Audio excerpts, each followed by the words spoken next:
Welcome to the Sleeping Barber Podcast. Thanks for joining us on the very first interview episode of 2025 with Professor Byron Sharp. We are going to cover a lot of ground, including 7 marketing resolutions, why we should revisit things like marketing segmentation, our thoughts around the consumer purchase funnel, the danger of rebranding, why consumer behavior is often much stranger than we normally think of. Hope you enjoy the show. This episode's been sponsored by Quadical, fractional marketing leadership using evidence-based marketing practices. That's quadical.com. Welcome to the Sleeping Barber Podcast, a place for business leaders to get the best and most credible information on marketing, strategy, and innovation.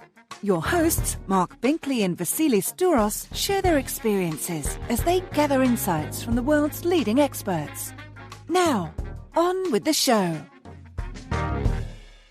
And we are back. This time, we have a really special guest. This is the new year. We're not in the new year, but we're recording this for New Year. So this is a New Year's resolution kind of a podcast. Happy New Year. Happy New Year. Byron Sharp is actually from the future. Professor Byron Sharp, welcome to the podcast. Thanks for joining us. Yes, I'm one day ahead of you. Always. And always ahead on insights as well. Let's play that. Yeah, too. That's true. So just a little bit of a background for anybody that doesn't know about you, Professor Sharp. So you're the professor of marketing science and the director of the Ehrenberg-Bass Institute, which is the world's largest center for marketing research. Author of How Brands Grow 1 and 2, author of a textbook, which I actually bought just for fun, which is really great. Marketing theory, evidence, and practice. It's a very cool book. Yeah. It's great. 90 plus journal articles that I could count, probably more that I haven't been able to count. And so, yeah, welcome to the show. Thank you. Yeah. Look forward to your questions. Yeah. Well, we got lots of them. And one of the things that kind of just starting to set the tone for this. So How Brands Grow, What Marketers Don't Know has been around for 15 years, I believe now. And there's, in that period of time, there's lots of trends of marketing books that kind of come and go. But this one seems to be picking up steam the longer it has been published. And same with a lot of the other publications that you guys have seem to have that sort of longevity. And the Ehrenberg-Bass Institute has taken a lot of that work and then put it from the books into How Brands Grow Live for executives. There's a whole executive development program for business leaders around the world. And so we want to kind of start with that idea, like the brand, how brands grow. And we're going to ask you questions or statements about what from a marketing perspective, if we're going to make New Year's resolutions, here's what we think some of them are. And hopefully you can provide light on why those are good ideas or not. But before we get into that, maybe we could just get back into you and how you kind of got here in terms of like your origin story, how you got in. Everybody knows you for all the work you've been doing, but is there something that like triggered you, a category entry point, so to speak, about how you got interested in brands to begin with?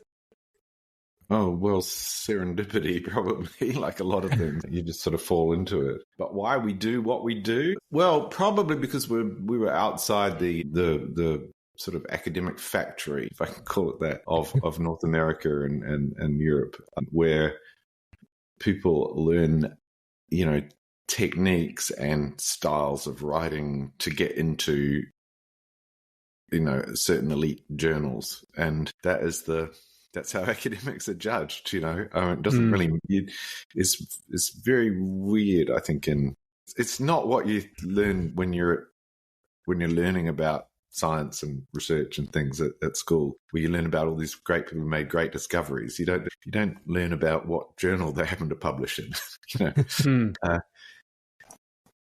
And so because we were outside that, we just thought we should do stuff that would be useful for the world, that would be real discoveries. And so we call ourselves old-fashioned scientists in the sense that we do science, but in the way that you learn about when you were at school, right? People doing empirical experiments and trying to make things as simple as possible and to communicate to other scientists and to lay people and explain what this means for the world. That worked out pretty well, because if you do that, you're much more likely to make discoveries about the real world. We don't publish academic gobbledygook, which There's a lot of it, right? I mean, you look at, I mean, some articles are just amazing, and they always big note themselves about their theoretical contribution. It's like there's no contribution here.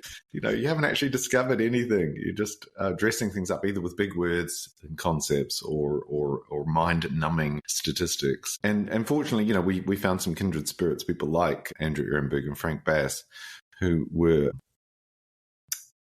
very much advocates of, rather than torturing one set of data, seeing if you come up with something simple that describes many sets of data. And then you've got something that predicts that's telling us something about the real world, so not that you've not something that you're just showing off with your technical expertise. So we always thought, we didn't think How Brands Grow would ever be a big seller, but I did think it would sell for a long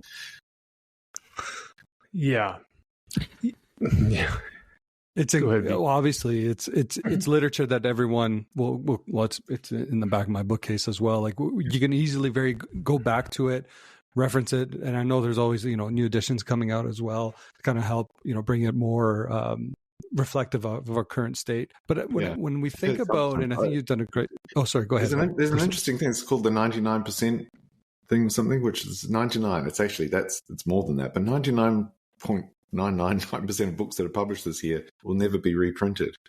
Right? Isn't that bizarre? That's crazy. So I think it's called the 99% crap rule. Actually, that we should be, we shouldn't be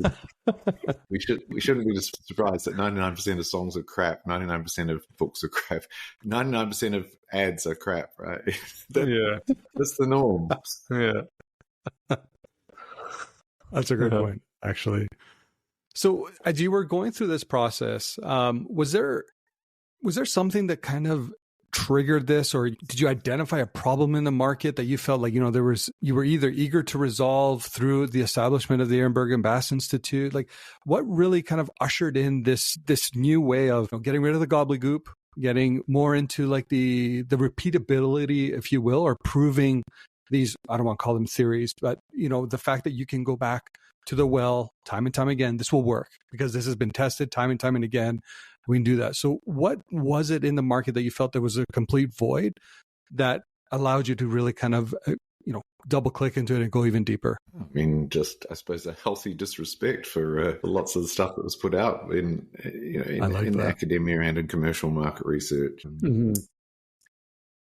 Wanting to, it's a bit like a video with, I think it was Steve Jobs and it might have been Tim Cook up on stage, and they point out they're a very product engineering led company in the sense that they say that they will only make stuff that they're proud of, that they would actually recommend it to friends and family. So that's why Apple tends to be, not necessarily at the cutting edge, but it's certainly, it's like, Sony, it makes quality stuff. Right. And I suppose we had the luxury of being able to, we weren't going to get fired if we didn't publish in, Journal X or whatever. So we could concentrate on doing stuff that we would actually be proud of when we retired, got to look back on and go, well, it was useful. It's a good way of looking at it. There's, I've heard you say this a few times, like a couple things. I might be butchering this a little bit, but one comment is that the world is a little bit weird, I think, in terms of consumer behavior. The world is weird, yes. And the other one is that I've heard you say is that like marketing science is a little bit like punk rock. So I kind of wonder if you have comment between those two things, that like, and how that fits in with. Right. Okay. Well, no, the concept is actually science is a bit punk.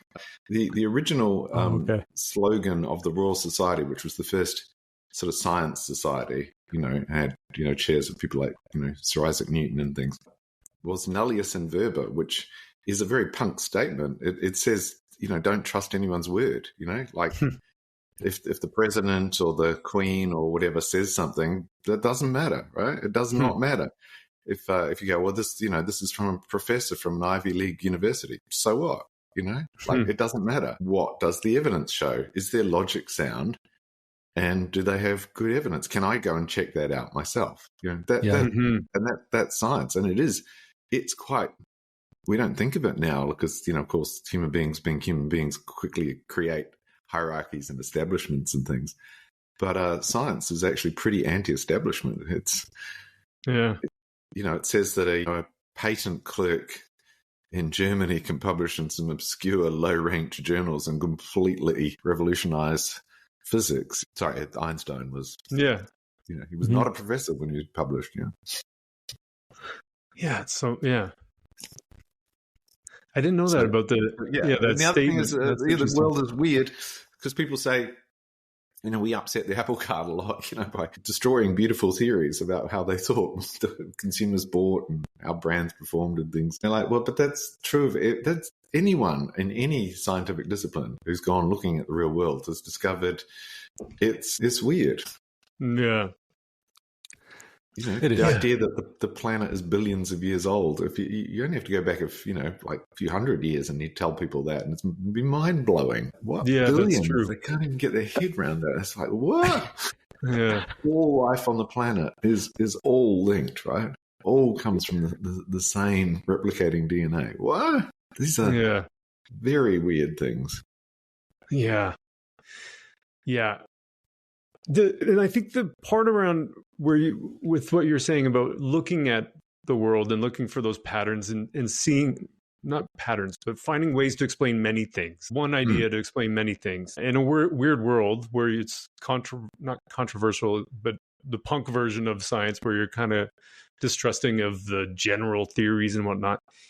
How do you think that approach from the Ehrenberg-Bass Institute perspective has made a difference against other approaches or ideas that exist out there? We're just doing old-fashioned science. I think, I believe it ultimately it wins. For a few years something can be fashionable, whatever, but eventually, it doesn't matter. Eventually, in marketing academia, there was at least a decade or so of articles published about how, satisfaction would drove customer loyalty and that drove company results. And no one actually stepped back until we came along, I suppose, to actually say things like, well, wait on, satisfaction scores between competing brands, do they vary much? Right. Oh, well, no, they don't actually. They all get pretty much the same. Yeah. Wow. Well, then that doesn't suggest that you can drive satisfaction up very much if everyone pretty much has the same and they don't move very much and they wiggle with things like, they're better on sunny days. Wow. And then you go, what about the link to loyalty? Well, wait on, whenever we do a survey and we ask someone, how satisfied are you? And then would you repeat purchase? They tend to tick, if they tick high on one, they tick high on the other. If they tick low on one, they tick low on the other. Right. Yeah, well, that's sort of obvious, isn't it? There's sort of two attitude questions, but does that affect their actual behavior? No one actually goes and looks. So we're like the little kid in the Emperor's New Clothes, You go, let's go look. No. No, he really is naked. He's not wearing anything. I love pointing out to bank marketers who, they really drank this Kool-Aid. It's funny, right? Because banks, we don't really associate them with very much in the way of quality service or anything. But if you talk to bank marketers, they're obsessed with this and how this is, they're going to be the highest service, nicest, smiliest bank in the world, etc. And I love saying to them, but the banks, they all pretty much, we all hate banks in general. But if you survey banks' customers and ask them, are you satisfied? Most of them say, yeah, we're pretty satisfied because, they don't lose my money. The credit card works. And I don't really think about my bank very much. And so they all get pretty much the same. And then, but I love pointing out, but wait on, there is a class of banks that do better. And it's the small little building societies, credit unions. They always score higher. Right? They always score higher. I don't know if they are actually nicer, but they've sort of at least convinced people that they're nicer, or maybe they are nicer. They're more simple, right? They don't offer the more complex financial services exactly. There's less to go wrong. Okay, but anyway, they always score better than the big banks. Okay, So how do they do for loyalty?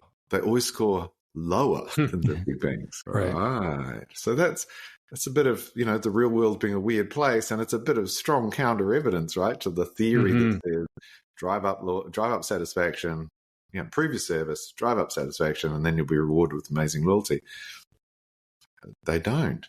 Yeah. And of course, the explanation is, no, they get lower loyalty because they don't have so many branches, lower physical availability. They don't offer the full range of products. So, eventually someone usually leaves them or, needs another bank. Yeah. Right. Yeah. So it's real world. It's a weird place. It just doesn't conform to, like consumers haven't read Kotler's textbook. Yeah. Yeah, true. Most marketers haven't either. This might be a perfect jump off to the first resolution. V, maybe you want to jump into this one. Yeah. So resolution number 1 for 2025, I will revisit my beliefs on loyalty as a repeat purchase behavior. Why do you believe? Yeah. I was just going to say, why do you believe so many people or so many organizations actually double down and invest in these loyalty programs to make them as robust as they have become? Because of that really simple logic, right? That, if I can get my customers to be more loyal, then I'm, safer, and it'll somehow drive business. I mean, that sounds intuitive, like it sounds intuitive that the world is pretty flat and that the sun moves through the sky. Being pulled by a god on a chariot doesn't sound that wacky, compared to the truth. So, but yeah, the empirical evidence is that consumers are pretty naturally loyal. Yeah, you definitely get loyalty, right? I mean, it's amazing how many of your customers just keep on giving you a share of their requirements, but it doesn't drive growth. No. You can't, it's really hard to get a lot more loyalty out of, particularly since you've got some, already. So the evidence is really stark, answering that really simple question of, it's a very fundamental question for marketing, right? Well, why do some brands sell way more than others? It's the most fundamental question in marketing, really. Why is that brand so big and that one's so small? And, one of the clearest correlates is big brands have a lot more customers. Small brands have way fewer customers. The loyalty of their customers, on average, is pretty similar. So that leads to the sort of practical implication of like, wow, I could then really over-invest in my current customers, couldn't I? I could, or it's certainly not a path to major growth. Wow, that's, I remember some academic colleague going, wait on. But that's like the last decade of all, of the top North American journals. You're just saying that really all of that work was like really a bit pointless. I'm like, yeah, sorry. Sorry, that's like you can't argue with the real world. Yeah, you should have got out of your offices and gone and checked. And now a short word from our sponsor. This episode was sponsored by Quadical. Did I say that right? Quadical? You did. Quadical. Yeah. Quadical. Mark, what is it? Well, V, I'm glad you asked. Quadical is my own company, actually. So, I'm the Sleeping Barber Podcast co-host with you, but I also have my own company. And so I'm happy to sponsor the Sleeping Barber Podcast, in part because I give so much time to it. But Quadical is a fractional marketing leadership firm where we specialize in evidence-based marketing. And we do consulting work for companies typically between $30 to $300 million, and helping them navigate some of the challenges that people have, like, I know something's broken, but I'm not quite sure how to fix it, nor do I have the time to fix it. And so that's where we help out a lot of people. Well, I'll speak for Mark as well, because you're wearing your Quadical hat right now. We appreciate your sponsorship of the Sleeping Barber Podcast. And for all those that may be interested, we do have a whole bunch of sponsorship options. Always looking to bring on new sponsors. We have a lot of creative ideas that can really help across a global audience. Thanks, V. No, thank you, Quadical. We appreciate your business. And now back to the show. I'll talk about resolution maybe number 2 for a second, because it ties into what you were just saying. The idea here is I'll review the evidence around customer acquisition versus brand loyalty as a path to growth. I think the thing that I find interesting about that one is that we say things, maybe this is part of like the idea around mental availability, but we say things because so many other people say things Yeah. And maybe this is a bit of the punk rock thing. Like, it's 5 times as expensive to make a customer than it is to keep a customer. And so because we all say that, there's a bit of safety and security around that. And so we then naturally think, well, it must be like I'll just grow. And I can see all these crazy fans at sports games. And that's evidence that, loyal fans is the thing. Yeah, as I say, it's why doctors bleed people for about 1,000 years or so. It's because they're like, well, the other doctors do. God, the patient's expecting me to. They're, like, I've got to bleed them. Otherwise, how can they won't pay my bill, No one's stopping to check, are we killing people?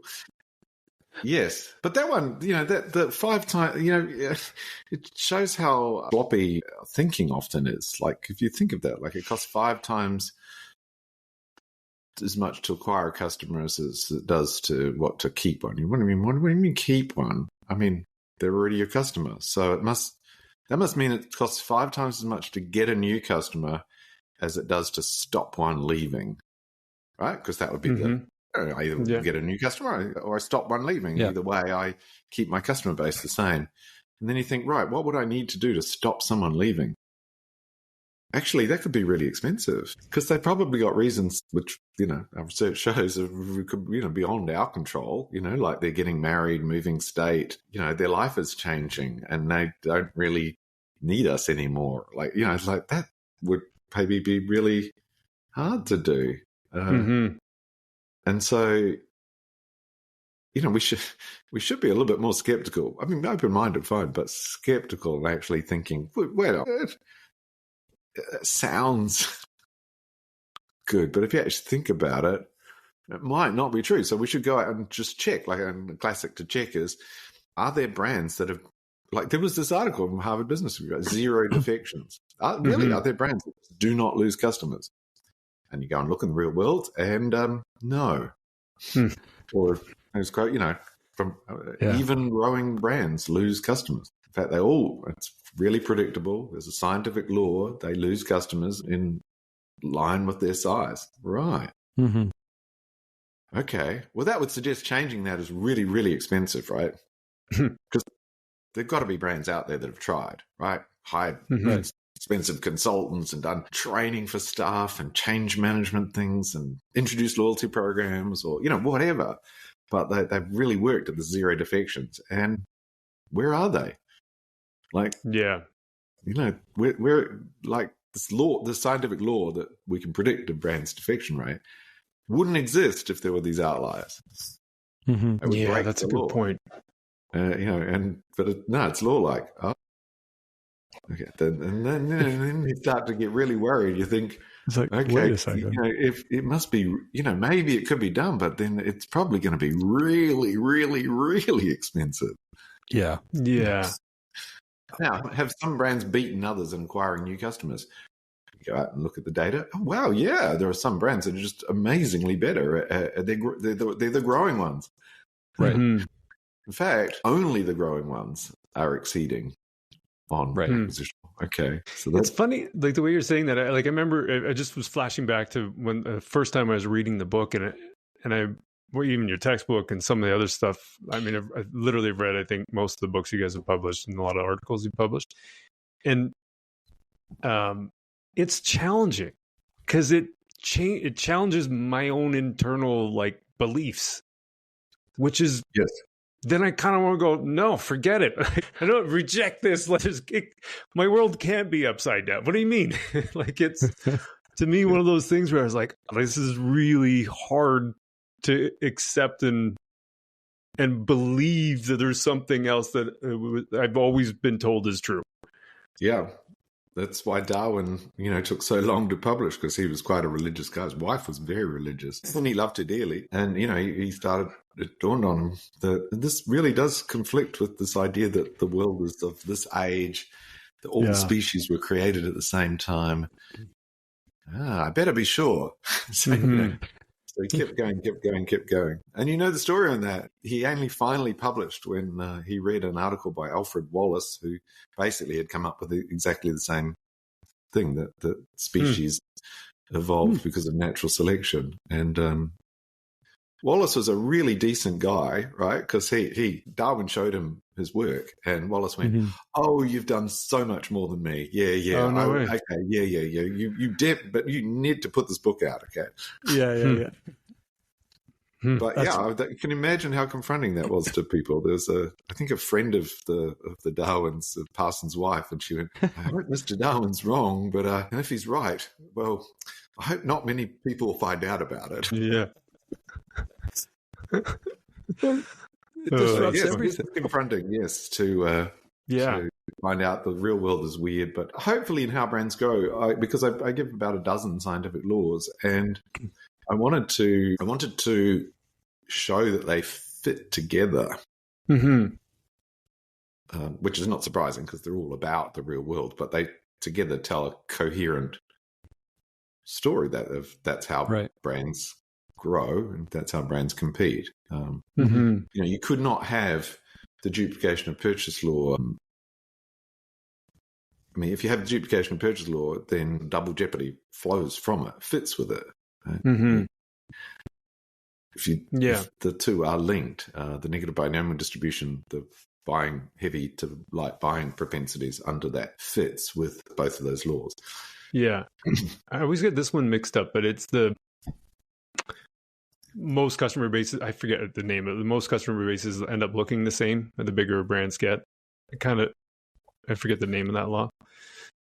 A customer bases seldom differ, I think is the way. Yeah, that's the one. Yeah, that if you look at rival brands, big and small, their customer bases vary enormously in size. But if we look at the composition of them, they're remarkably so. I mean, there's lots of heterogeneity within each one. Males, females, older, younger. There's heterogeneity between individual consumers, but each brand gets the same sort of heterogeneity. This has had actually. I think I referenced some car data, or particularly there was work on personality of car buyers. This had been discovered in multiple times, and academia looked at it and went, and then just ignored it. It's like a one-off, just throw it away. Yeah, it's like there was some work. First of all, it was in the 1950s, and they looked at American car brands, which were seen as very symbolic and expensive, and that these would the theory in textbooks is that you would buy a car brand that matched to your sort of personality type. You're expressing your personality by showing people driving this car. So you wouldn't have a mild-mannered accountant wouldn't buy a Ferrari or something.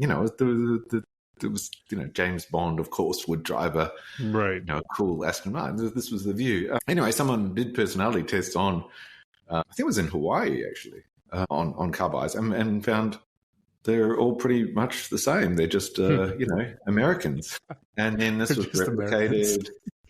And then some. I think obviously some academics have got under their monitor. They desperately tried. They tortured the data to try to find some difference. I can't really go on something. It was something stupid. And then so everyone just ignored it. Right. And then our research, particularly Andrew Ehrenberg and Rachel Kennedy, showed that you look at this across all sorts of different brands. Retail shops, cosmetics, cars, whatever, and.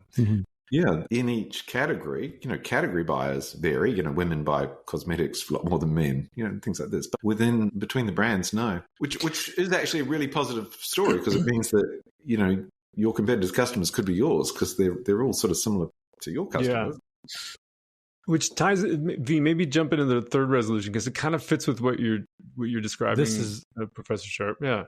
Yeah, I would argue this is one of my favorite ones, if I'm honest. So the resolution reads, I will reconsider how and why I segment the market the way I do. And the reason why I think for us it resonates is, especially for me, I've been on the performance marketing side of for most of my career, where technology vendors are always pushing you to this, trying to create these one-to-one experiences through tech because you want to have the right offer, the right time, and the right consumer.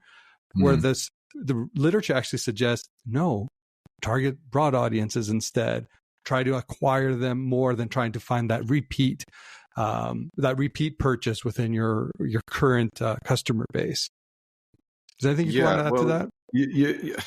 Okay, this is it's a very fundamental question that's very misunderstood in marketing. You need to decide, am I doing physical availability? Am I trying to catch the people who are about to buy this week? Or am I doing mental availability, which is I'm reaching the broad market, 99% of them who will definitely not be buying this week. Right. And so you need to decide which of those you're doing. Now, your performance is about physical availability, catching the people who are about to buy and finding those people, or being, on Amazon display or search words and things. Yeah, totally appropriate.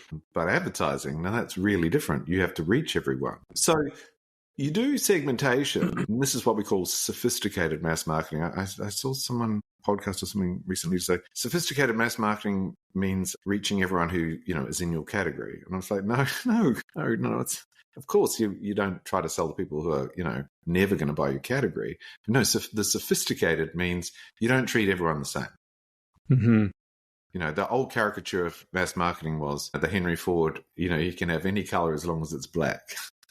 Right. Yeah. But even that's actually a total caricature. There was something like 32 different models of the Model T Ford, right? So you actually could get a lot of customization. Okay, I think only black, but you could also, but there was still lots. Yeah. And we do customization. I mean, all the time. If it's just saying, do you want that delivered? As customization, and we do some segmentation, but it needs, like.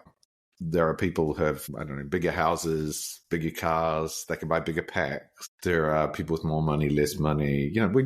But our segmentation should be about the big important things that if we don't take those into account, we can't reach everyone. That we're going to lose some customers because we're not taking that into account. The classic example I use is, in the United States is there's a proportion of people who speak Spanish as they're, really may only speak Spanish, or it's their dominant language. So if you don't communicate in Spanish to those people, you're going to lose them, or likely not be so competitive. So we need to rethink our segmentation into not these esoteric psychographic profile personas, or like the magician and things like that. Yeah. And really don't relate to buying behavior. So why are we bothering about it? The one thing I know and I know you guys wrote about this, you and Jenny wrote about this in How Brands Grow too, but it was focused on luxury. And I think if I'm not mistaken, there was also some small business stuff in there. And so when I think people hear about sophisticated mass marketing, they think, well, I can't do that. Like I don't, or I don't need to do that because I've got a luxury market as a very small niche group, or on the small business side, it's like, my customer base is within a 3 kilometer or 10 kilometer radius. Yeah, sure. And then they hear sophisticated mass marketing. They think, I'm not buying a national TV campaign. I can't do that. Yeah, I know. It's that old caricature of mass marketing means I must be doing TV, or I must be selling to everyone. No, it doesn't. It just means you sell to everyone who could buy your product, who buys your category. Right. And then you work out how to reach them all. Not, are we doing something that's putting some people off or excluding some people? That's what sophisticated mass marketing is. And of course, that applies to a plumbing business in Chicago as it does to, I love your example of the luxury things. We have a very small market. Yeah, there's, only a few billion people who buy luxury. Yeah. Yeah, that's a funny one. Okay, from luxury is whatever luxury marketers are in a bubble. It's almost like religion. They believe a certain way. This is the way, and never want any evidence to. Yeah, that was another part for me that I always find so fascinating whenever I open up one of the textbooks or the articles and things. And I know you talked about this at the beginning about finding something that explains a lot of things. And it is so fast. Like I just was looking at some of the evidence you've published, but I'm drawing a blank on what the law was. I think it was sharing customers that are shared between in categories. Yes. But it was how rival brands, their customer bases overlap, how they share customers. Yeah, and it was like banking was true and it's the same pattern. It's in banking, aviation fuel. There was a retail one, just UK toothpaste. It was weird, like super weird categories. We're like, really? This exists across all these different things? Like, it's so weird. And I get your point about the world is weird. Like, why would that be? Like, that can't possibly. It's, I'm a totally different category. There's a lot of that kind of stuff too. Yeah. You only have to stop and think, well, wait on, do I, in a category, do I only buy one brand of, have I only bought one brand of, I don't know, milk or yogurt or, for all my life? No. Right? Do I only use one financial institution? No, I don't. Right. Okay. So if everyone's like that, there's definitely sharing of customers. Then the question is it predictable? Could we see some patterns? And it turns out, yeah, it's really predictable. And I'll never forget being at PepsiCo, head of global headquarters, and I think it was the chief marketing officer, and suddenly saying, wait, what are you saying? So, I had a chart up showing, hey, are you saying that Pepsi drinkers also buy Coke? And the head of market research was there and went, yeah, it's in our data. That feels like it should be one of those marketing cartoons. Yeah. I mean, that's time ago now, but it's astounding, isn't it? That someone got to a very senior job at PepsiCo and genuinely thought that Pepsi customers were, loyal. They were 100% loyal to Pepsi, or at least they would not buy that evil thing from Atlanta. It's embarrassing because marketers, we're supposed to be, we like telling other people in the organization, we're the ones who are in touch with the customer. You guys are all a bit production oriented, but we're customer oriented. We go out into the real world. It's like, do you? When did you go out looking at real customers? I think I did last year. Yeah. Yeah, it's interesting. Resolution, another one that we wanted to just chat about. So from a what you are, what you eat kind of point of view, I will assess the metrics that I use to measure and track performance. This one kind of we talked about customer satisfaction scores a little bit when we had John on before. We talked about NPS, but there's things like an obsession with ROI-based or ROAS-based reporting. And so I just wonder if you could kind of speak to that a little bit. Well, again, I mean, we need to understand, are we doing mental availability or physical availability? If we're doing physical availability, which is catching people that are buying this week, we can judge that by sales this week, right? Because that's entirely where our impact is. The simplest example, let's do an experiment. Close the doors of the store. What happens to sales? They stop. Dead. Okay, right. Well, that's okay. Well, we can measure the effect of opening hours, right? So you can see what happens if we open for another hour. What happens if we open for 2 hours? And you can work out your return and whether it's worth doing against your cost. That's perfectly sensible.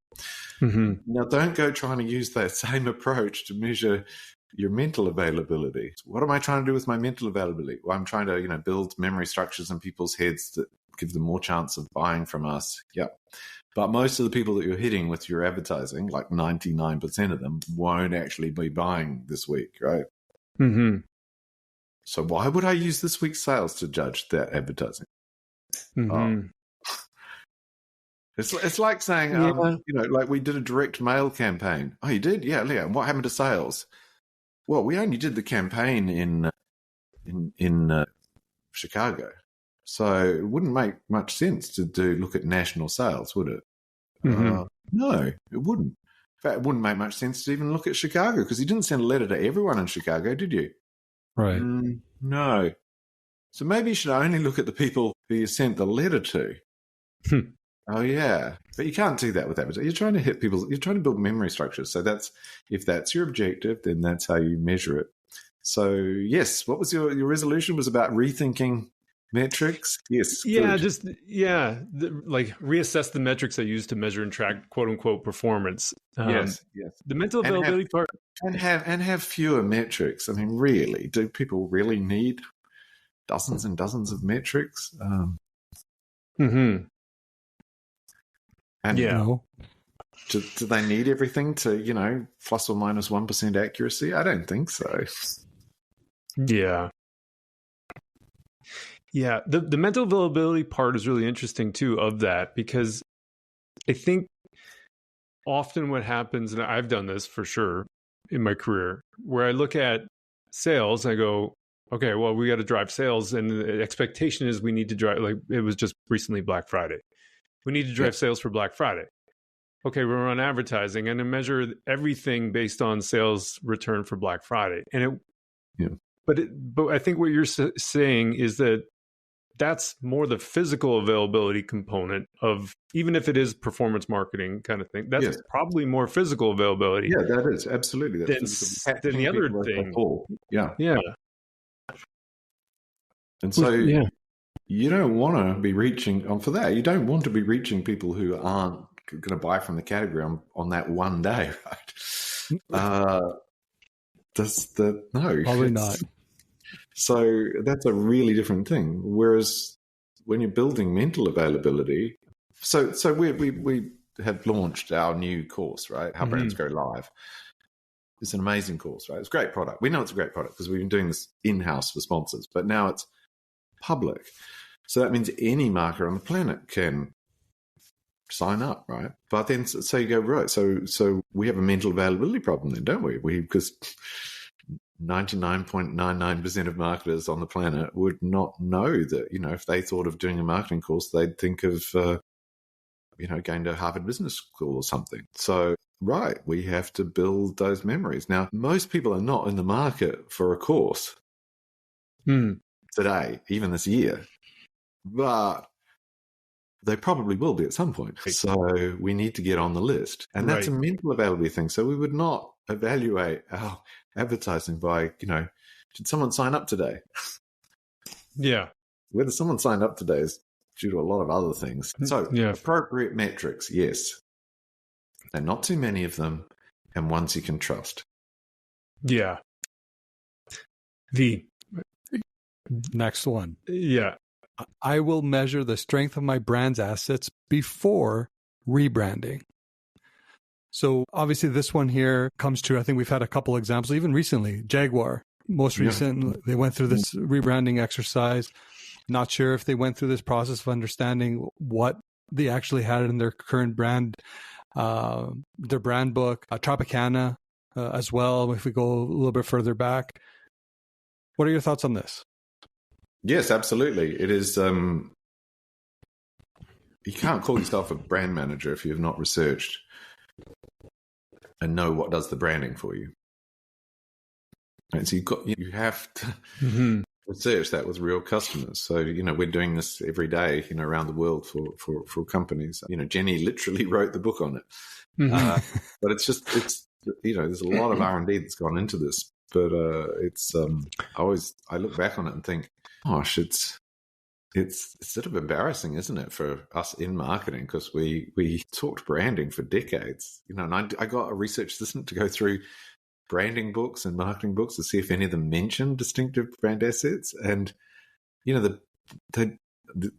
basically they didn't, or they would or they'd say something like, colors and logos and things are very important. But that's it. Wow, that's like so if you go to war, the weapons you have is very important. Or training your troops is very important. Well, that's not a lot of guidance. And so that's pretty embarrassing, isn't it, for our discipline, that we didn't have this rigor. And as you point out, it's still happening all the time. So yes, a lot of people don't have that rigor yet. Hence, they're much more likely to make a mistake, aren't you? If you don't know what does the branding, you might. I always use the example. Paul Michaels, the first non-family CEO of Mars, made his career in marketing in the 80s, I think it was, by bringing the M&M's characters back. Because someone, we don't know who this person is, they probably don't want us to know, decided I didn't need the M&M's characters. I was silly or, optional. But if they'd researched their distinctive brand assets, they would have seen they're not optional. It's not optional, right? That's throwing the brand out if we throw them out. Yeah, Jenny's book on that is great. I mean, the way that she's laid out how to measure it and the distinctive brand asset grid and all that kind of stuff, it's so tangible and usable on how to actually, for anybody to figure out how to do this kind of stuff. I think it's weird because it takes somebody to like that to, and you guys have all, I'm sure, been involved in helping create that grid. But then when you see it, you're like, oh, that's how you do it. But until then, it feels so like esoteric that I didn't really even think about how to go about measuring those things. Yeah, it's a great piece of technology that Jenny, I mean, she's also done lots of fundamental research, but that is, of course, a great piece of technology. It's like a telescope or something. Yeah, that allows you to do more research and then understand. Now you've got a formal way of measuring brand assets, and you can do the sort of R&D that others like Ella and people are doing. Right. Probably embarrassing, isn't it? We had all these brand managers who never measured them. Didn't know what did the branding. Yeah. Didn't know what you needed to have on the pack. Didn't need to have on the pack. Didn't know what you had to feature in the ads or not. Yeah, so that's hopefully a really good contribution that the Ehrenberg-Bass Institute has made to the world. Yeah, it's been for me. It's been super helpful. World of One. I don't know how much. I just got only a couple more minutes. I saw someone they changed the pack shape. Not so dramatically, but managed to sort of score an own goal again. Wow.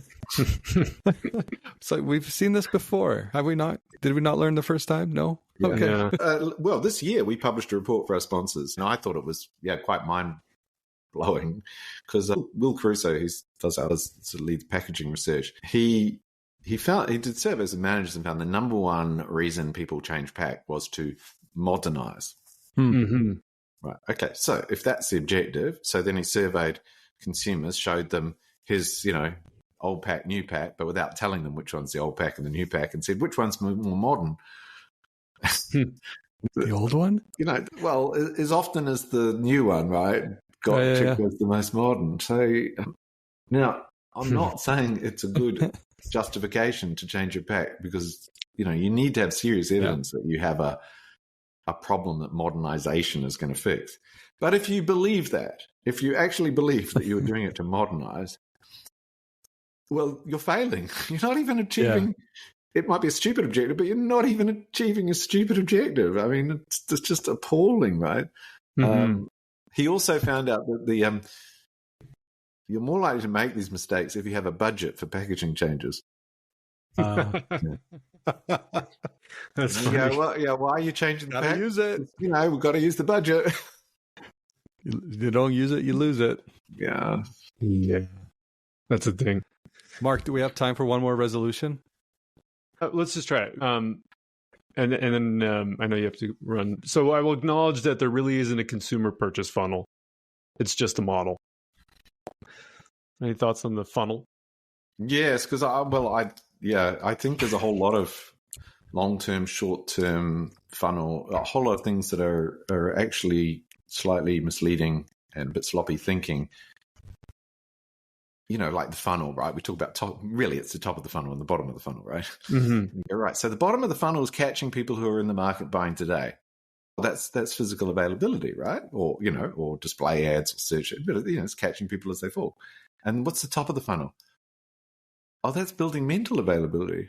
Right. So we don't need a funnel, right? Let's just talk about mental and physical availability.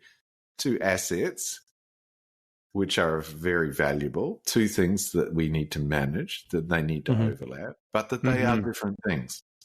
Mm-hmm. Yeah. And I think this will be so useful to, like financial people get this, that those things are valuable. Yeah. Mm-hmm. They're assets. Yeah. I don't, talking about funnels to them. Yeah. Yeah. Long-term, short-term. So how does the long-term work? I mean, this is the thing that shoots us, I think. Yeah. Long-term, well, yeah, long-term value of the company is, but I'm not going to sign off a new marketers doing something that's, what? This is long. Do you mean what? I'll never be able to see if you're doing something sensible. Or it's going to, what is it? Is you're going to spend this money now and then what? In 3 years' time, it's going to explode like a time bomb. And then suddenly, what is this long term? And these questions, get marketers going, I don't know. Yeah. Yeah. But if you say to any finance business, we need to build mental availability, right? Most people never heard of our brand. We're not on the consideration list. We don't get called to tender in B2B. Oh, okay. Yep. I understand that. That tracks. Now give me some simple metrics that let me tell you're doing a good job on that. Exactly. Yeah. Again, going back to the real world thing. Yeah. Yeah. Surely there must be something in the real world that you can measure that tells me you're spending on building mental availability better this year than you did last year. Yeah. I don't ask the factory guys to justify their investments in terms of sales next week. They come up with metrics that are appropriate for the factory. Yeah. I don't ask the HR people to justify their training investment and things on sales next week. That would be stupid. I'm not going to judge your mental availability stuff on sales next week. Come up with something else. But your physical availability stuff, yeah, the catching people on Black Friday. Yeah, I'm going to judge that on Black Friday sales. 100%. That makes sense. Yeah. And they are two different categories of metrics, to your point. Like, I think that's one of the things that we mistakenly blend them together. Because Particularly, it's the same funnel. It's a particularly American thing. You know, advertising must cause sales, which indeed is true, but that doesn't, the next step of, so I should be able to see it in my sales figures tomorrow. No, no, that's not, no. Can Professor Sharp, can you talk a little bit about how brands go live? I know you've got a couple, you got to run it really soon, but sure. happy to advertise our product. Yes. So it's like a 3.5 day event that we run in Singapore, Bordeaux, and Boston. We ran it this year. It was a huge success. We'll do it again next year, and the year after, and the year after. I mean, it gets very senior people together in a room, and they look. It doesn't matter if you've read How Brands Grow 12 times. I promise you will learn new things. And in particular, it's designed to give people the confidence to make creative decisions based on the laws, right? To translate the laws into the creative every day, and to be able to teach it to other people, and to be able to justify to other people, why are we doing it this way? Particularly if we didn't used to do it this way. Why are we doing it this way? You know, it's very hard to get from just reading the book. You know, I know some really bright people, and I hear them say things that, you know, supposedly this is what How Brands Grow said and means, and they get it wrong. I think, totally. Okay, but they're a really bright person. There's only so much you can do with, you know, reading a book. Yeah. So, you know, you get to spend days with Jenny and I and Justin and others really interrogating things. Yeah. It's brilliant. Yeah, it's really interesting. Too. Yeah, I bet. And I'm sure there's a whole bunch of epiphanies that people have as they kind of think about their own perspective on things like, oh, it costs 5 times as much to make a customer keep than it does keep. And then you're forced to think about that a bit more, even with a group of people, and talk about it and then internalize the language. And then have a way of explaining it rather than just, it's really hard to affect change in an organization if you just go back to the organization and go, MPS is wrong. Yeah. Yeah. Why? I read this thing. But, but, you know, Harvard Business Review says, look, it's really hard, right? You need to be able to explain it. Yeah. It's almost like a virus attacking, an antibody's attacking a virus when you come back from as a single person from some kind of event like that. Yeah. And you like go to the office and go, hey, I got this new idea, and everybody just attacks. Yeah, but How Brands Grow, like, you know, and sometimes there are multiple people from the organization turn up. But, you know, it lifts people's ability to that level where they can actually explain, you know, it gives them the evidence, but it also gives them the ability to marshal the evidence to explain. Yeah, this has been amazing. Thank you for your time, and thanks for sharing all your thoughts and entertaining us with our New Year's resolutions. So thanks so much. I bet your New Year's going to be different from mine. What is the temperature where you are? It's warm now. Actually, today it's warm. Yeah. What does warm mean? Like, I think it's over 0. Yeah. Celsius. Wow, it was like minus 20 last week, and then it warmed up 20 degrees. So it's balmy. We can't wear shorts. It won't hit 100 degrees Fahrenheit today here. Oh, it won't be. That's too bad. Far off it. Yeah. Again, you're from the future. That's what we have to look forward to. If you like this show, please leave a review. And even if you didn't, we'd love to make this show better, and your feedback will help us do that. It's time for the post pod. Post pod. Go. There you go. Come on, guy. It was all that alliteration of the P's was really, it just set off my lungs. Yeah. What'd you think, V? Well, it was an absolute treat to be able to welcome Professor Sharp to the podcast. I mean, we've been around the literature for so long. We've had the opportunity to invite so many of our guests that have come from the Ehrenberg-Bass Institute. Jenny Romanek, Dr. Ella Ward. We had Dr. Ari Danusanaga. I totally forgot about Ari. Yeah, that was a great chat with him. Yeah. Yeah, Professor Dawes. Like the list is Dr. Nicole Hartnett. Like. So to have Professor Sharp here with us, I think was great. And I think as we want to ring in this new year and kind of level set on, on some of those like laws of marketing, but treating them as resolutions, I think it's a great way to kick things off. What did you think? Yeah, I agree. I mean, there's so many, I've tried to learn these laws as much as I can. And then to Byron's point earlier, like in the moment, I'm trying to repeat back the laws and I'm butchering the language. I'm like, fuck, I know this stuff, but why can't I get the words out? So it's funny when you think about it. And then like the amount of time, this is one of the things I think is interesting about the live that they do for executives.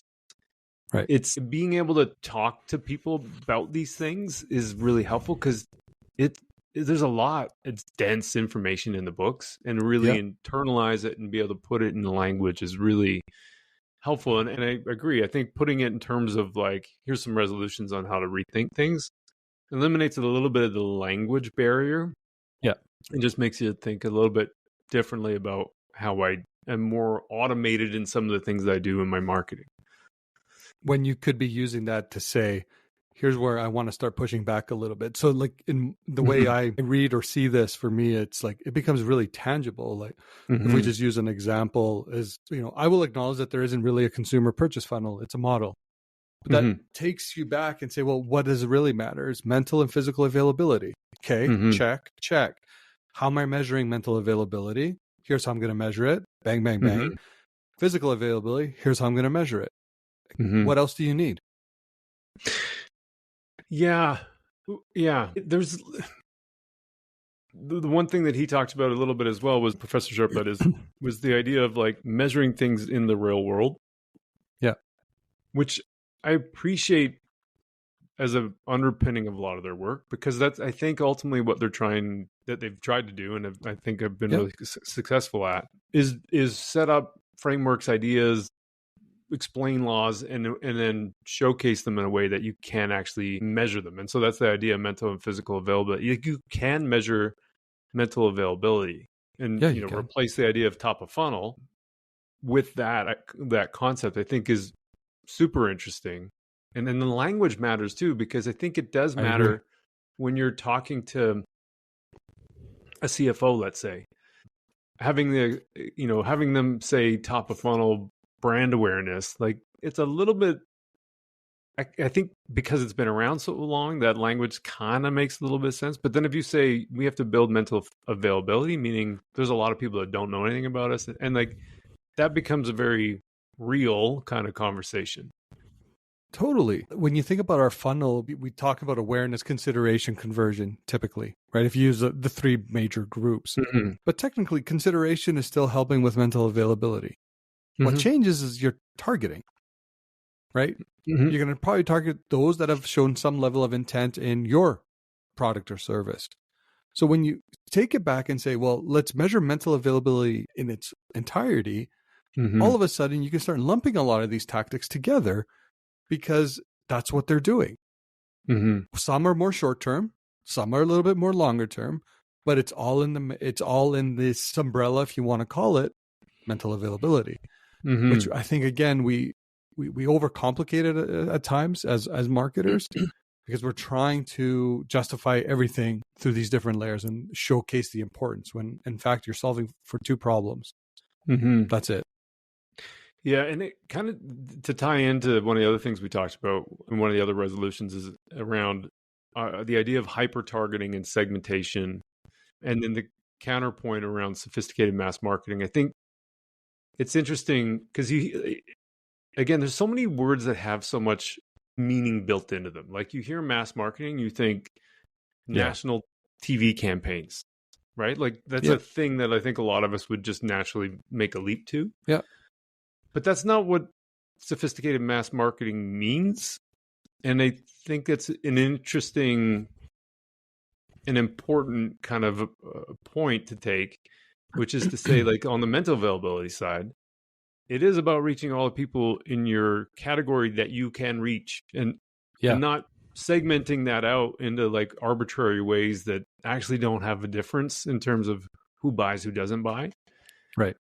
Because you can because there's so much data and so many ways to slice the data through third-party cookies or third-party data or first-party data and consumer behavior, contextual targeting. Like you can make up so many things about why it's so much better to do like niche one-to-one, infinite number of ways to target it and segment the market and look for those differences. There's all kinds of data, so you can find all the differences instead of stepping back and go, actually, it's best if we just reach everybody in the category. Exactly. No, exactly. I wonder if it'd be helpful for our listeners, because I know the way we wanted to attempt to go through these resolutions, I know some of them kind of tied in together and we were kind of like over time, but how about we just quickly list off I think we had 8? Yeah. There's a bonus one at the end. Right. Which I don't think we got to, but yeah, kind of did a little bit. So let's list them off so then everyone has them kind of like consolidated in one space. So the first one was, I will revisit my beliefs on loyalty as a repeat purchase behavior. Yep. Resolution number 2 was, I will review the evidence on customer acquisition versus brand loyalty as the path to growth. Yep. Resolution number 3 was, I will reconsider how and why I segment the market the way I do. Mm-hmm. Resolution number 4 is, I will take another look at my obsession with hyper-targeting, timing the market, and mass personalization. Mm-hmm. Number 5 was, from the you are what you eat category, I will reassess the metrics I use to measure and track performance. Mm-hmm. Number 6, I will measure the strength of my brand's assets before rebranding. Number 7, I will acknowledge that there isn't really a consumer purchase funnel, it's just a model. And the bonus resolution, I will spend more time learning about finance's perspective on growth. I think we could all write these down and have them as a Post-its on our screens, on our walls, where we can take it and just push our teams, push our leadership peers, anything to kind of get alignment there and really start having really, really deep conversations around some of these areas. Mm-hmm. Yeah, the bonus resolution number 8, where I will spend more time learning about finance perspective on growth. There was an example recently that came out of, ironically, the Cannes Festival of Creativity last year. Okay. Where the CFO, not CMO, CFO, is a guy named Ian Borden, who was on stage at this Festival of Creativity talking about how marketing was one of the most important growth investments that they make at McDonald's. CFO saying that. Yeah. Which is fascinating for a whole bunch of reasons. But I think that's part of the objective of this, all of this, is to get to a point where, like we always joke, the marketing team or the marketing department's the coloring team. Yeah. And so I think if we're trying to get from coloring department to strategic business partner, like having a CFO say that is one of those things you go, if we can get our CFO to say that's a really big step towards winning. 100%. And I think a lot of these resolutions and a lot of the work that Ehrenberg-Bass Institute has done is getting us further in that direction I agree. of winning by just looking at the weird things that happen in the real world. I agree. And like he started off the podcast where he said, when we asked him, what did you identify something in the market that, really allowed you to lean into this? And he said, a healthy disrespect for what has become norm. Mm-hmm. And I think that intuitively, when you think about it, it's almost like everyone has the license to question, and we should, apply your critical thinking abilities. If it doesn't make sense, ask why it doesn't make sense. Don't just take it as the way things operate or the way things work. And I think that sometimes we just, well, if Mark's saying it, or if V's saying it, or Sandy or whoever, it's like, oh, it must be true. It's like, well, it could be our truth or what we've seen, but it doesn't mean it's the truth. Yeah. Even though you and I only speak in truth, so I mean, I don't know, it doesn't really apply to us. We're only honest. All the time. I've never lied in my life. Ever. Yeah, and there's things that I think are interesting also about, these truths that, like, and I've done this in the past, and I'm sure you've probably tried doing some of these things, but like, as an example, NPS, customer satisfaction scores, you can run this kind of analysis in your own category. Like, yeah, more than likely, or pick a category that's really big, popular, whatever you want, and then look at the customer satisfaction scores, then graph that on a secondary axis against their revenue. And like, it's crazy because you're going to end up seeing a graph that looks like revenue in a long tail, like a big company to a small company. And then customer satisfaction scores are flat for the most part across the board. Right. And yet we obsess about customer satisfaction scores so much. Yeah. So like, I think a lot of us can kind of start looking at some of these things for ourselves and see if it, like, some of these laws that we think might be so different, whether they apply in our categories or not. I have a question for you, because this happened to me a couple of weeks ago. No. When some of these, you brought up with Professor Sharp, you brought up the notion, it costs more to retain a customer. Sorry, it costs less to retain a customer than it is to acquire a new one. And I actually heard it in my circles here in the last couple of weeks. And I didn't have the energy to be like, you know what, that's bullshit. And I just let it go, because I'm like, I'm not getting into this right now. So I'm curious, like, have you experienced the same thing where you're kind of picking your battles a little bit?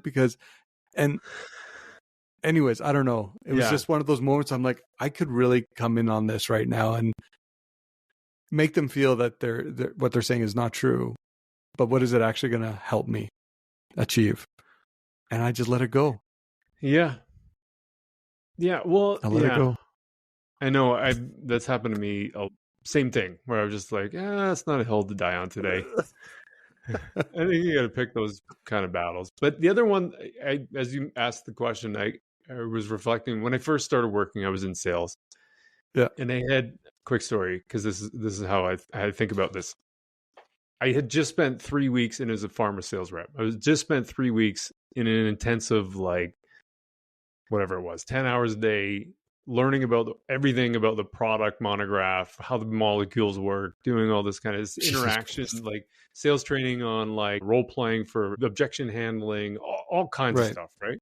Learning how to speak the language, the words, all those kinds of things. So I get into the field for the first day, and I'm out with my manager doing a ride along. And so we get into this doctor's office, and the doctor's busy. We had been waiting for whatever it was. Sometimes I had to wait like 2 or 3 hours to see a physician. Wow. Yeah. And so we're sitting in the waiting room forever, waiting to get in to see this guy or girl. I can't remember what it was. Physician anyway. And so finally get in, and the doctor's clearly busy.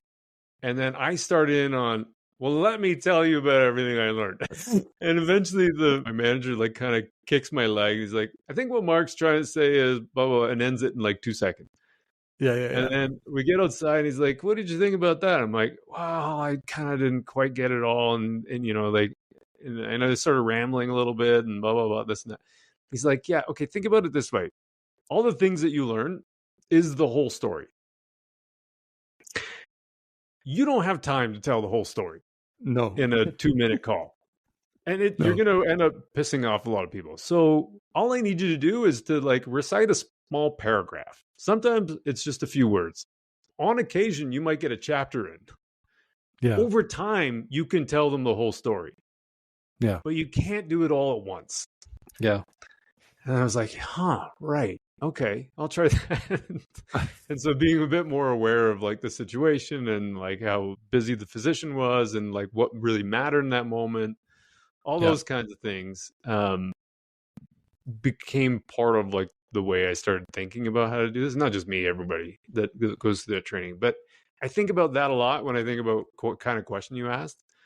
Yeah. Because, there's so many misconceptions and misbeliefs that you'd end up just like pissing off a whole bunch of people if you try to tackle them all at once. Yeah. Unless it's in a presentation format where like that's the idea is you're trying to. Yeah, that'd be different. Yeah. But in a regular day-to-day conversation, sometimes, it's not worth it. It's not. Yeah. It's not. But I thought of you. I thought about the research, like all the conversations that we've had, and I'm just like, I don't know if Mark would be proud in this moment or upset. Well, another one that as a way that I have handled that too in the past is, again, same company there's a wicked smart guy. I think I've talked to him about this. Everyone thought of him as being the smartest guy in the company, and he was. But one of the things he said the most was a question, which was somebody would say something. He's like, "Oh, that's interesting. Tell me more about that." Yeah. Oh, tell me more about that. Oh, how do you mean? Yeah. And so, like, without having to rebuttal something, just asking somebody to explain how they got to that point, oftentimes they can explain it, and then they start to question whether or not they actually know. Which then becomes a golden opportunity to step in. Yeah. And then you leave it as like, well, maybe we should talk more about that later. But is there anything else that stood out for you in our conversation with Professor Sharp? I mean, there's lots of things that I know when I'm listening back to this, I'm going to like, oh, that's a good point. That's a good point. I would say, like, there's just, the rebranding thing. I know, like, it happens so often. And I think knowing what's doing the branding job before you make changes is so critical. But I think it's also so rare. Yeah. That people actually go and take a step back and go, okay, well, actually, what is driving all this? Like, what is the thing that people remember? Instead, I think a lot of times what people do, and I've done this too, just change stuff because I want it to be new or flashy or different or modern, whatever the thing is. Exactly. Yeah. It's the easiest, so just quickly on that though, like, I think as marketers, it is the easiest thing that we can do to showcase evolution or progress. When you're doing a rebrand, look at all the money that went into the rebrand, new logos, packaging, and all the rest of it. It's like, oh, they're working. Sometimes in absence of something like that, where you're just trying to maintain status quo, then there could be questions around like, what are you actually helping us do?